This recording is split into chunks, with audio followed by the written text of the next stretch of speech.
السلام عليكم ورحمة الله وبركاته. هذه أوراق الجوافة حبايبي، لها فوائد كثيرة، وأرجوكم تدخلوا على اليوتيوب وتشوفوا إيش هي فوائد أوراق الجوافة. تنفع للسعال وللبلغم، وانتم بكرامة للإسهال، للأطفال، للكبار، إلا المرأة الحامل طبعا ما ينفع لها. فنصيحة تدخلوا وتشوفوا على اليوتيوب فوائد أوراق الجوافة وكيف تشربوها، وللسعال واللي عنده بلغم.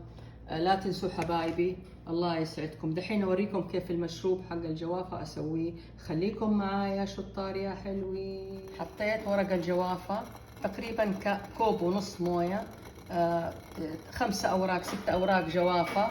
خليتها بس تغلي غلوة واحدة وقفلت عليها. ماشي حبايبي، بس وخلوها تشربوها. ممكن تشربوها دافية، مو حارة تشربوها مرة تغلي، لا، خليها لما شوية كده تدفى واشربوها. تبغوا تحطوا معها ملعقة عسل، ما تبغوا، على كيفكم باختياري، وإن شاء الله ينال. بعد ما خلصنا ورق الجوافة صبوا.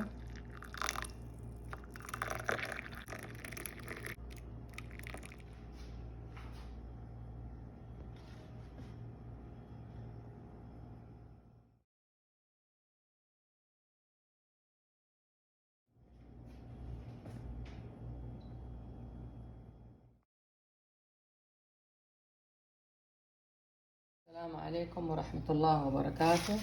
هذه أوراق الجوافة حبايبي، لها فوائد كثيرة، وأرجوكم تدخلوا على اليوتيوب وتشوفوا إيش هي فوائد أوراق الجوافة. تنفع للسعال وللبلغم، وانتم بكرامة للإسهال، للأطفال، للكبار، إلا المرأة الحامل طبعا ما ينفع لها. فنصيحة تدخلوا وتشوفوا على اليوتيوب فوائد أوراق الجوافة وكيف تشربوها، وللسعال واللي عنده بلغم. لا تنسوا حبايبي، الله يسعدكم. دحين أوريكم كيف المشروب حق الجوافة أسويه، خليكم معايا شطار يا حلوين. هذا بعد ما خلصنا ورق الجوافة صبوا.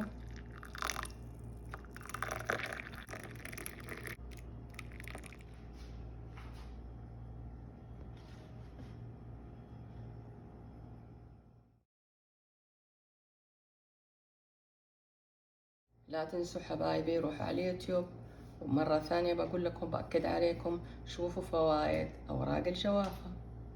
يعطيكم العافية حبايبي.